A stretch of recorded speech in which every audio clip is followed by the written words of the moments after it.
जब तक आपका आयु पूर्ण नहीं होती तब तक आपका मारक ग्रह आपको मारेगा नहीं। मृत्यु तुल्य कष्ट दे सकता है। मृत्यु तुल्य कष्ट दे सकता है। यस। जब किसी भी जातक के जीवन में शनि की महादशा आएगी तब हिसाब ही होगा, वो परेशान ही होगा। शनिदेव कहीं भी आपको ये नहीं कह रहे हैं कि भाई मेरा काम दुख देने का है। उनका कर्म सिर्फ इतना है कि ये जिस भाव में बैठे हैं, जहां इनकी दृष्टि जा रही है, वहां डिसिप्लिन रहिएगा। शनिदेव नवम भाव के एक ही बात कहते हैं कि यदि व्यक्ति धर्म संगत होकर चले, धर्म के आधार पर चले, तो यकीन मानिएगा इससे श्रेष्ठ शनिदेव की स्थिति कोई नहीं हो सकती।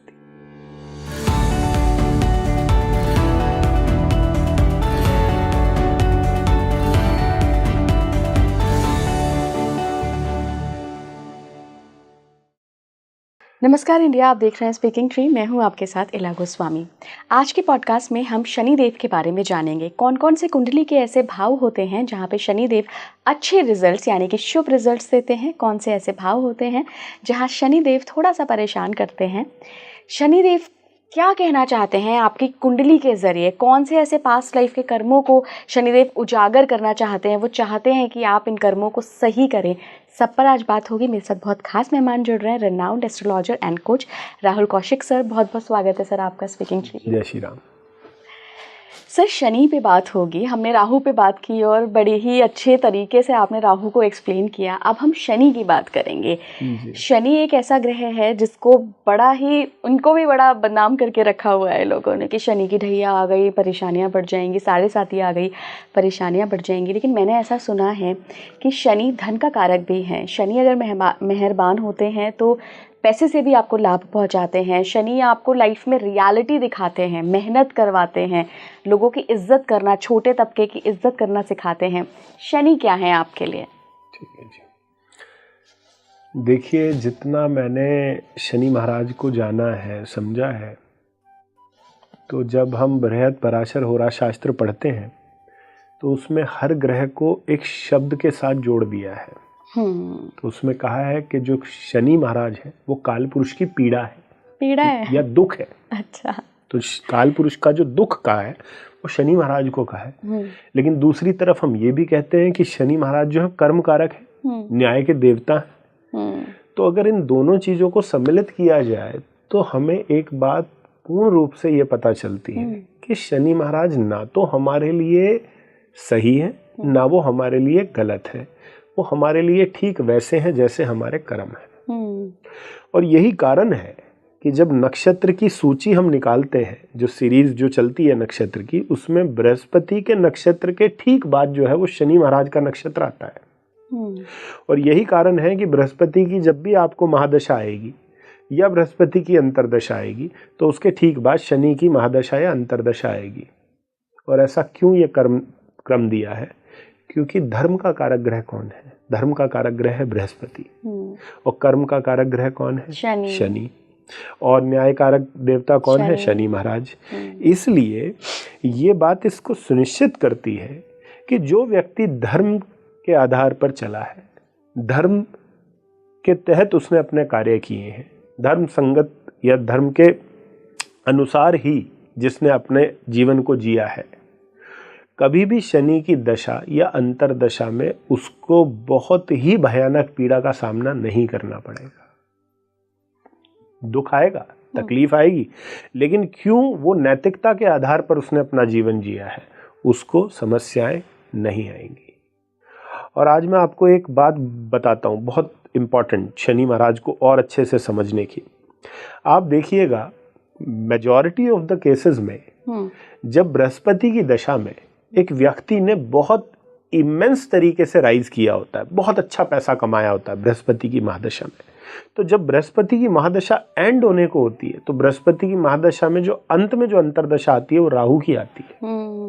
और राहु क्या है? राहु इल्यूजन है। तो कई दफा आप ये देखोगे कि बृहस्पति की दशा में व्यक्ति अपने बने बनाए साम्राज्य को बृहस्पति की महादशा और राहु की अंतरदशा में डुबो देता है या उसको ठिकाने लगा देता है। और ऐसा क्यों होता है? क्योंकि आने वाली महादशा कौन सी है? शनि की है। हिसाब करेंगे तो शनि जो है वो पहले ही न्याय करने बैठे हैं कि भैया तूने बृहस्पति की दशा में जो सब नैतिकता को एक तरफ रख के, जो सब धर्म को एक तरफ रख के जो तूने धनार्जन किया है, अब मेरी बारी आ गई है उसको सही तरीके से तेरे को ये समझाने की कि जीवन में सत्य असत्य, धर्म अधर्म क्या है। और एक बहुत इंपॉर्टेंट चीज हमें जाननी पड़ेगी शनि की, हम केतु को हमेशा मुक्ति से जोड़ देते हैं और हम हमेशा ये मानते हैं कि स्पिरिचुअलिटी के लिए या अध्यात्म के लिए सबसे प्रमुख ग्रह जो है वो केतु है, क्योंकि वो हमें अध्यात्म देता है। लेकिन अध्यात्म की शुरुआत कहाँ से होती है? अध्यात्म की शुरुआत होती है विरक्ति से, जिसको अंग्रेजी में हम डिटैचमेंट भी कहते हैं। तो अगर आपसे कोई ये पूछे कि डिटैचमेंट का कारक ग्रह कौन है, तो वो कोई और नहीं, वो शनिदेव है। इसलिए शनिदेव ही वो ग्रह हैं जो हमें डिटैचमेंट भी देते हैं। इसलिए जब जब आपकी शनि की अंतर्दशा आएगी या जब जब आपकी शनि की महादशा भी आएगी, आप अपने आप को बहुत डिटैच फील करोगे। आप भरे पूरे परिवार के अंदर होते हुए भी कई बार आपको एक अलगाव की स्थिति अपने अंदर महसूस होगी कि नहीं, क्या मैं वास्तव में, ये लोग मेरे हैं, क्या वास्तव में मुझे इनकी जरूरत है? और एक एकांत जो है वो आप अपने अंदर जो है वो महसूस करोगे। तो अगर किसी व्यक्ति को ये सब चीजें महसूस होती हैं तो इसका कारण यही है कि शनि जो है वो, शनिदेव जो है वो आपके जीवन में डिटैचमेंट को लेकर आते हैं। और डिटैचमेंट को देने का उनका जो उद्देश्य है वो ये नहीं है कि उनको आपको कुछ पीड़ा देनी है। डिटैचमेंट देके वो आपको इस जीवन की हार्श रियलिटी से अवगत कराते हैं कि वास्तव में जो आध्यात्मिक रूप से बात कही है कि कोई किसी का नहीं है, हर व्यक्ति अपने कर्म के आधार पर आया है। जो हम कहते हैं माँ बाप के कर्म इसके उसमें आ गए या इसके कर्म माँ बाप से आ गए, तो हमें कहीं ना कहीं समझना पड़ेगा कि हर व्यक्ति अपने कर्म अनुसार ही आया है और अपने कर्म अनुसार ही जाएगा। और इस बात को समझाने वाला शनिदेव से अच्छा ग्रह इस जीवन में कोई नहीं है। बिल्कुल सर, आपने कहा कि काल पुरुष की कुंडली में जो शनि है उनको पीड़ा बताया गया है, तो क्या ये यूनिवर्सल लॉ बन जाएगा फिर एस्ट्रोलॉजी का कि जब जब किसी भी जातक के जीवन में शनि की महादशा आएगी तब तब हिसाब ही होगा, वो परेशान ही होगा? ठीक है, तो मैं इससे पहले एक प्रश्न आपसे करता हूँ। अगर मैं आपसे कह रहा हूँ कि इस रास्ते पर गड्ढे बहुत है, कृपया देख कर चलिएगा, तो आपको क्या करना होगा? देख के चलूंगी। देख के चलोगे, थोड़ा रिस्पॉन्सिबिलिटी के साथ चलोगे। हाँ जी, हाँ जी। बेपरवाह होके नहीं चलोगे ना, थोड़ा रिस्पॉन्सिबल हो जाओगे। नहीं, मुझे देखना है, मुझे कदम अपना सोच के रखना है। अगर गलत रख दिया तो पैर में चोट लग सकती है, शरीर को चोट लग सकती है। अब शनिदेव आपको क्या कहते हैं? शनिदेव कहते हैं कि वो आपकी कुंडली में, जन्म कुंडली में जिस स्थान पर भी बैठे हैं, वो स्थान आपके लिए पीड़ा का कारण जो है वो बन सकता है। क्यों पीड़ा का कारण बन सकता है? अब ये नहीं कह रहे बनेगा, वो कह रहे बन सकता है। क्यों? क्योंकि यहाँ आपको कहा गया है कि उस स्थान को देखकर चलिएगा। अच्छा, वहां रिस्पॉन्सिबल होकर चलिएगा। कैसे रिस्पॉन्सिबल? मान लीजिए किसी का सैटर्न सेकंड हाउस में है, तो सैटर्न सेकंड हाउस में जब पीड़ित अवस्था में होता है तो आप देखोगे कि ऐसे व्यक्ति का जो खान पान है बहुत गलत हो जाता है। अब गलत का आधार हम अभी उसमें डिबेट में नहीं जाते कि वेजिटेरियन खाना अच्छा है कि नॉन वेज खाना अच्छा है, वो सब एक अलग एक डिबेट हो जाती है कि क्या सही है क्या गलत है, वो सबके अपने अपने आधार हैं। लेकिन जब सैटर्न सेकंड हाउस में बैठेगा तो व्यक्ति का खान पान जो है वो बहुत गलत हो जाता है। अभी मैंने आपको एक उदाहरण दिया कि शनिदेव क्या कह रहे हैं? देख कर चलिएगा।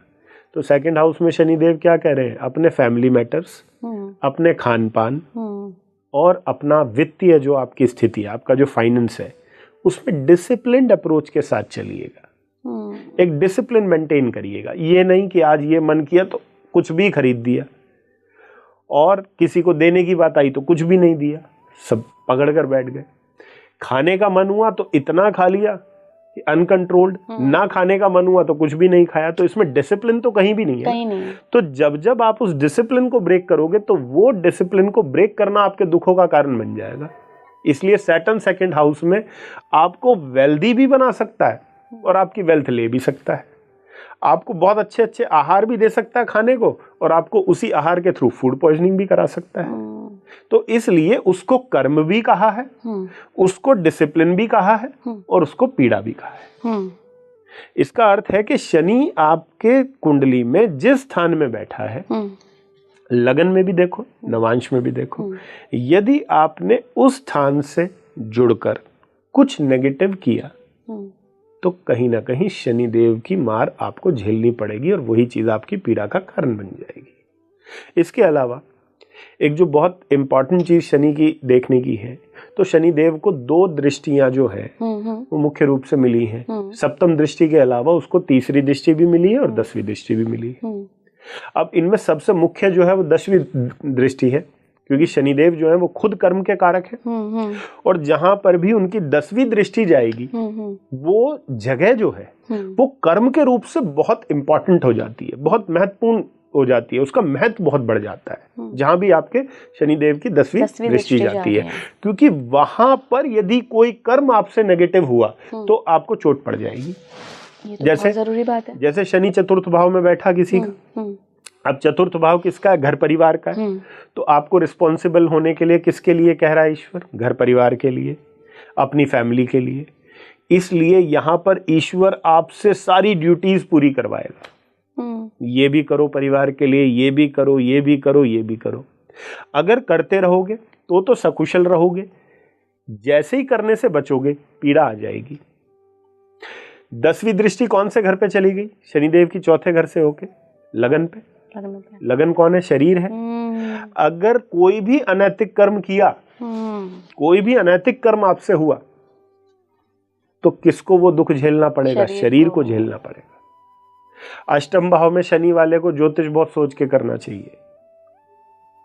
अष्टम भाव में शनिदेव जो है बहुत अच्छा ज्योतिषी बना सकते हैं, लेकिन बहुत पीड़ा भी दे सकते हैं। क्यों?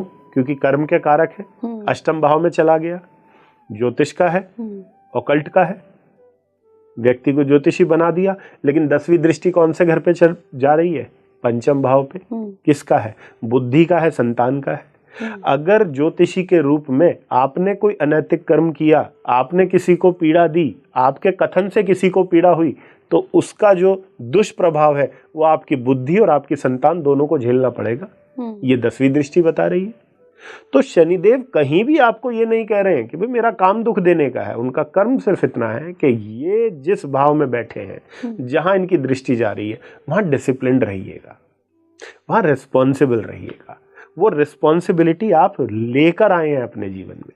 आपने कुछ काम ऐसे किए हैं जिस कारण से इन घरों की रिस्पॉन्सिबिलिटी ईश्वर ने आपको दी है, और यदि आप उससे भागे, यदि आप उससे दूर गए, तो डेफिनेटली आपको पीड़ा आएगी ही आएगी।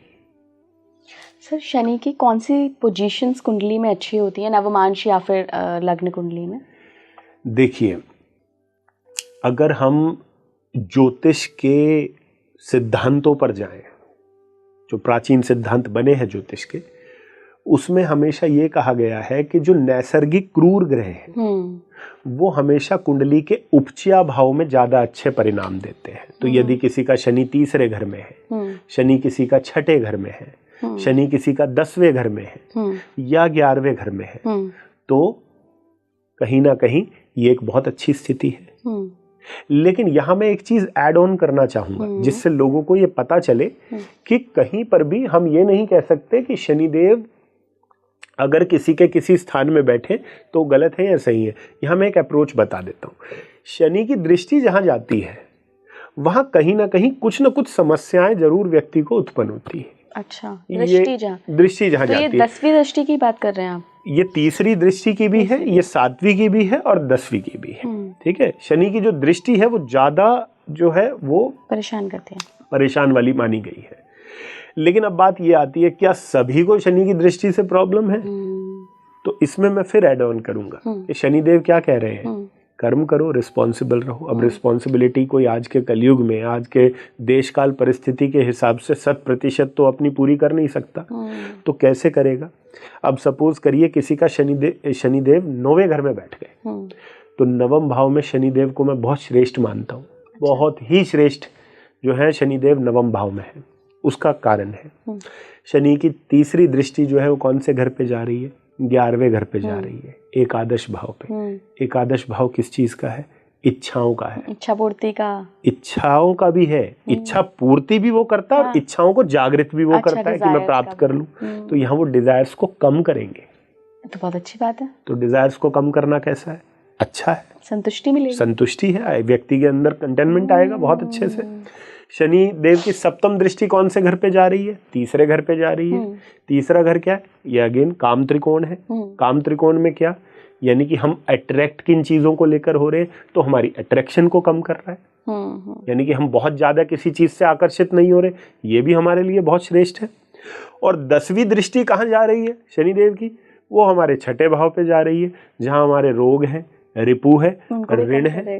तो कभी अगर खराबी को खराबी हो रही है तो कैसा है? अच्छा है ना, क्योंकि छठे भाव में हमारी षड रिपु है। हाँ। हमारे सारे जो हम क्या कहते हैं, हम कहते हैं वो हमारा शत्रु है। हमारा शत्रु कोई और नहीं, हमारे अंदर की षड रिपु है, काम क्रोध लोभ मोह मद मत्सर्य।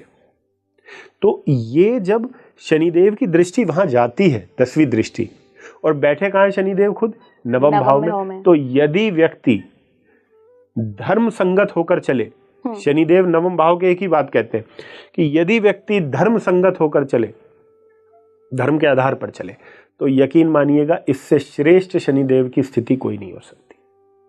तो खास करिए अगर नवांश में है, लगन में है, दोनों में बहुत अच्छा है। वहीं मान लीजिए शनिदेव की दृष्टि जो है, शनिदेव किसी के 8th हाउस में बैठे हैं, तो 8th हाउस से तीसरी दृष्टि उनकी कहाँ गई? 10th हाउस पे चली गई। या कह लीजिए लगन में बैठे हैं तो तीसरी दृष्टि कहाँ चली गई? 3rd हाउस में चली गई। तो एक नॉर्मल प्रिंसिपल मैं आपको यहाँ बताना चाहूंगा, जिसको कोई भी व्यक्ति अपनी जन्म कुंडली पे लगा सकता है और इससे बहुत अच्छे परिणाम उनको मिलेंगे। जब भी आप किसी नैसर्गिक क्रूर ग्रह को स्टडी करना चाह रहे हो अपनी कुंडली में, चाहे वो मंगल है चाहे वो शनिदेव है, क्योंकि इनको जो है वो स्पेशल दृष्टियां मिली हैं। शनिदेव को 3री और 10वीं, मंगल को 4थी और 8वीं। तो इनकी दृष्टियां जो हैं वो यदि उपचय भाव पर जाती हैं, तीसरे घर पे, छठे घर पे, 10वें घर पे और 11वें घर पे, तो उपचय भाव के अंदर उतनी सामर्थ्य है कि वो इनकी दृष्टि के कुप्रभाव को रोक सके। रोक तो नहीं हम कहेंगे कि रोक सकते हैं, बट वो इसको थाम सकते हैं। इसका एक एडजस्टमेंट जो है वो वहां हो सकता है। लेकिन अगर इनकी दृष्टि लगन पर जाए, पंचम भाव पर जाए, नवम भाव पर जाए, वहां इनकी दृष्टि जो है वो थोड़ी सी प्रॉब्लमेटिक हो जाती है। क्योंकि हम कितना भी कर ले, हमसे डिसिप्लिन होने में कोई ना कोई चूक हो सकती है, हमारी रिस्पॉन्सिबिलिटी निभाने में चूक हो सकती है। तो वहां पर वो जो दृष्टि जाएगी शुभ भाव पर, 1 पर, 5 पर, 9 पर, वो हमें परेशानी में ज्यादा डाल सकती है। ये बिल्कुल सर, कई लोग ऐसा भी कहते हैं कि शनि आपका पैसे का कारक है। शनि की जब अच्छी दृष्टि पड़ती है या जब अच्छी दशा आती है, अच्छे अगर अब अपनी ही राशि स्वराशि होकर अच्छे घर में बैठे हुए हैं तो बहुत ज़्यादा माला माल भी बना देते हैं। तो शनि क्या वैसे मतलब पैसे से जोड़ते हैं ना, या ये सिर्फ मेहनत कराते हैं, आपको डिसिप्लिन में रखते हैं, दंड देते हैं? देखिए, बहुत अच्छी बात आपने पूछी, लेकिन इसमें ना यहाँ पर हमें 2 तरीके से शनिदेव को समझना होगा। हर ग्रह के 2 रूप होते हैं, एक उसका नैसर्गिक प्रभाव और एक हमारी जन्म कुंडली के अनुसार वो कैसा ग्रह है, कहाँ बैठा है। तो यहाँ पर हम इसको 2 रूप में बांट देते हैं, एक फंक्शनल बेनिफिक, एक नेचुरल बेनिफिक या नेचुरल मैलेफिक। तो शनिदेव को अगर हम नेचुरल बेनिफिक या मैलेफिक रूप में देखें तो वो आपकी कुंडली में भी नेचुरल मैलेफिक है और मेरी कुंडली में भी नेचुरल मैलेफिक है। तो एक रूप में तो वो हम दोनों की कुंडली में एक जैसा कार्य करेगा। लेकिन यदि आपका लगन वृषभ है और मेरा लगन सिंह है, तो वृषभ लगन के अनुसार शनिदेव जो है वो योग कारक ग्रह हो गए। तो वो अगर अच्छी स्थिति में बैठे हैं और उनकी दशा आपको जीवन में आ गए, तो इसका अर्थ है कि आप उस समय पर बहुत अच्छे से जीवन में राइज करोगे। वहीं मेरी कुंडली में मैं मैं सिंह लगन का व्यक्ति हूँ। अब सिंह लगन की कुंडली में तो शनिदेव छठे घर को भी रूल कर रहे हैं, जो त्रिषाढ़ाया भाव का स्वामी हो गया, और सप्तम भाव को भी कर रहे हैं, जो मारक हो गया। तो अगर ये कहीं दुष्प्रभाव में आ गया और गलत बैठा है, तो ये अपनी दशा या अंतरदशा में मृत्यु या मृत्यु तुल्य कष्ट भी दे सकता है। मारक ग्रह होता है सिंह लग्न के लिए शनि? सिंह लगन के लिए मारक ग्रह होता है, कर्क लगन के लिए भी मारक ग्रह होता है।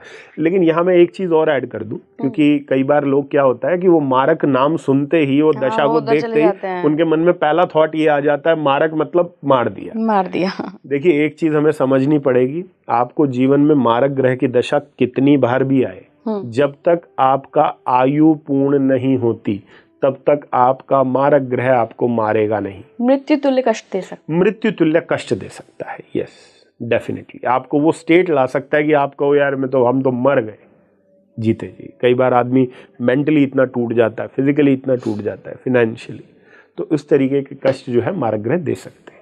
शनि और किस किस लग्न के लिए मारक ग्रह बनते हैं? देखिए, मारक ग्रह अगर हम देखें तो मारक भाव 2 हैं मुख्य रूप से, दूसरा घर और 7वां घर। तो जहां जहां भी शनि की जो लॉर्डशिप है वो दूसरे घर पे जाएगी या 7th पे जाएगी तो मारक प्रभाव ग्रहण कर लेगा। ये कालपुरुष की कुंडली में आप बता रहे हैं दूसरा और कालपुरुष की कुंडली में तो कालपुरुष की कुंडली तो मेष लगन की है, उसमें तो शनिदेव 10वें घर के कारक हैं, 11वें घर के कारक हैं। हालांकि उसमें बाधकेश भी है, वो तो बाधक ग्रह का अपना कार्य होता है। लेकिन यहाँ पर हम ये कहेंगे कि कर्क लगन के लिए शनिदेव जो है वो बहुत शुभ ग्रह नहीं है। सिंह लगन के लिए जो है वो शनिदेव बहुत शुभ ग्रह नहीं है। वृश्चिक लगन के लिए हम ये नहीं कहेंगे बहुत अशुभ है, लेकिन फिर भी त्रिषडाया भाव में जो तृतेश होने के कारण भी वो थोड़े से वो है। धनु लगन के लिए शनिदेव जो है वो प्रॉब्लमेटिक हो सकते हैं। शनि की महादशा में या अंतरदशा में व्यक्ति को कष्ट अवश्य हो सकता है। मकर लगन की कुंडली में शनिदेव लग्नेश है, लेकिन क्योंकि दूसरे घर में भी कुंभ राशि है जो शनि की अपनी राशि है और मूल त्रिकोण राशि है, उसके कारण भी मकर लगन वाले व्यक्ति को भी शनि की दशा अंतरदशा में कष्ट हो सकता है। कुंभ लगन के लिए शनिदेव एक अच्छे ग्रह हैं, भले वो द्वादश भाव को रूल कर रहे हैं जो 12th हाउस है एक्सपेंडिचर का, लॉसेस का, लेकिन 12th हाउस का जो भी ग्रह होगा, जो भी लॉर्ड होगा, तो वो अपनी पोजीशन और जिन ग्रहों के साथ उसके संबंध है उसके अनुसार वो अपने रूप को बदल सकता है। और वहीं बैठ गए शनि तो वहीं बैठ गए तो बढ़िया, अच्छा है। वो 12th लॉर्ड अगर 12th हाउस में ही बैठा है तो बहुत अच्छा है, 12th हाउस के लिए बहुत अच्छा है, वो शुभ है 12वें घर के लिए। और लगन में बैठा है तो उससे श्रेष्ठ कोई स्थिति हो ही नहीं सकती कि लग्नेश लगन में है। और मीन लगन की यदि बात करें तो मीन लगन के लिए हम कहेंगे कि शनिदेव जो है वो थोड़े अशुभ ग्रह इसलिए हो सकते हैं क्योंकि एकादश भाव के जो है वो स्वामी हैं, और एकादश भाव जो है वो त्रिषडाया भाव में 3, 6, 11 में एकादश भाव का है। तो यहाँ पर अब बात आती है क्या वो हमेशा अशुभ है? तो यहाँ हमें ये समझना पड़ेगा कि बिना ग्रह की पूर्ण स्थिति को देखे वो किन भाव में बैठा है, किन भावेश के साथ बैठा है। हम उस ग्रह को सीधे तौर पे अगर अच्छा या बुरा कह देंगे तो ये बहुत जल्दबाजी होगी।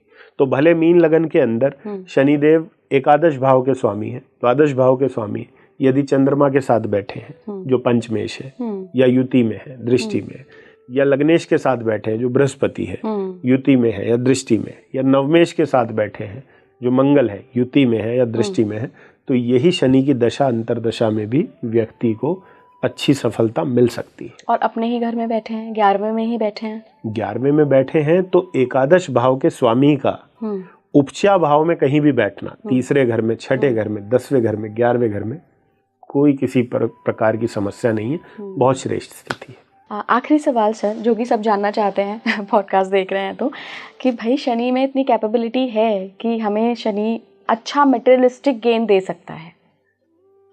देखिए, शनिदेव को मटेरियलिस्टिक गेन देने में आपको किसी प्रकार से कोई समस्या नहीं है। जैसे मैंने कहा, न्याय के देवता हैं, ये न्याय सिर्फ एक क्षेत्र में नहीं करेंगे, जीवन के हर क्षेत्र में न्याय करने बैठे हैं। तो यदि आपने प्रयास किया है और आपके प्रयास जो हैं वो वास्तव में बहुत उचित तौर पर आपने उनको किया है, तो ये आपको धनी भी अवश्य बनाएंगे। और खासकर अगर आपकी जन्म कुंडली में शनिदेव कोई धन योग बना रहे हैं, अच्छा, या राजयोग बना रहे हैं, तो डेफिनेटली ये आपको लाभ देंगे। अब राजयोग और धन योग जो है इसकी अपनी एक जो है डेफिनेशन है कि ये कैसे बनते हैं। वो कुछ ग्रहों के कॉम्बिनेशंस होते हैं, उनके कुछ संबंध होते हैं जिसके आधार पर ये धन योग या राजयोग बनते हैं। लेकिन शॉर्ट में मैं आपको ऐसे बता सकता हूँ कि हम काल पुरुष की कुंडली ले लेते हैं, मेष लगन है, तो धन भाव जो होता है, जो बेसिकली धन है, वो मुख्य रूप से 2 भाव से आता है। दूसरे घर से एकादश भाव से। दूसरा घर हमें धन संचय कराता है, एकादश भाव से हमें लाभ होता है। और हमारी जन्म कुंडली के 3 भाव के जो स्वामी हैं वो सदैव जो है वो शुभ कहे गए हैं। पहले भाव का, पंचम भाव का, नवम भाव का। तो जन्म कुंडली में यदि पहले भाव का स्वामी, पंचम भाव का स्वामी या नवम भाव का स्वामी दूसरे घर के स्वामी के साथ या एकादश भाव के स्वामी के साथ युति में हो, दृष्टि में हो या राशि परिवर्तन में हो, तो ये व्यक्ति को धन मिलेगा और उसी दशा में मिलेगा। इसलिए यदि कोई मेष लगन में जन्मा है, उसके कुंडली में शनिदेव की और सूर्य की युति है, जबकि सूर्य और शनिदेव की युति को अच्छा नहीं मानते हैं, लेकिन स्टिल मैं कहता हूं कि अगर मेष लगन की पत्रिका है तो सूर्य और शनि की युति बहुत अच्छी है। अगर मेष लगन की पत्रिका है तो नवमेश कौन हो गया? बृहस्पति हो गया। बृहस्पति देव और शनिदेव का कहीं भी आपस में युति होगी तो वो बहुत श्रेष्ठ है धन के लिहाज से। मंगल और शनि आपस में अच्छे नहीं माने गए हैं, लेकिन मैं कहता हूं अगर मेष लगन की पत्रिका है, मंगल और शनि कहीं साथ में है, युति में है, परस्पर दृष्टि में है या राशि परिवर्तन में, बहुत अच्छे है। तो इस आधार पर ही हम ये बोल पाएंगे कि शनिदेव व्यक्ति को धनी बना सकते हैं। लेकिन एक बात हम ये जान ले बहुत अच्छे से, मैं लास्ट में एक बात जो है शनि महाराज के लिए जरूर कहना चाहूंगा ताकि हर व्यक्ति को इस बात का स्मरण रहे। Shanidev is a delayer, he is not a denier. Wow, ये हमेशा हर व्यक्ति को शनिदेव को स्टडी करते समय ये बात ध्यान में रखनी होगी। शनिदेव इज अ डीलेयर, वो डीले करते हैं चीजों को, डिनाई नहीं करते हैं। इसलिए अगर आप शनिदेव को ही सिर्फ डिनाई का कारक मान के चल रहे हो तो ये कहीं ना कहीं गलत होगा। तो ये बात हमें समझनी बड़ी आवश्यक है। बिल्कुल बिल्कुल। So thank you so much जुड़ने के लिए इस पॉडकास्ट में, शनिदेव के बारे में इतना सब कुछ बताने के लिए। आपकी कुंडली में शनि किस स्थिति में हमें ज़रूर कमेंट बॉक्स में बताइए। जुड़े रहिए स्पीकिंग ट्री के साथ। नमस्कार।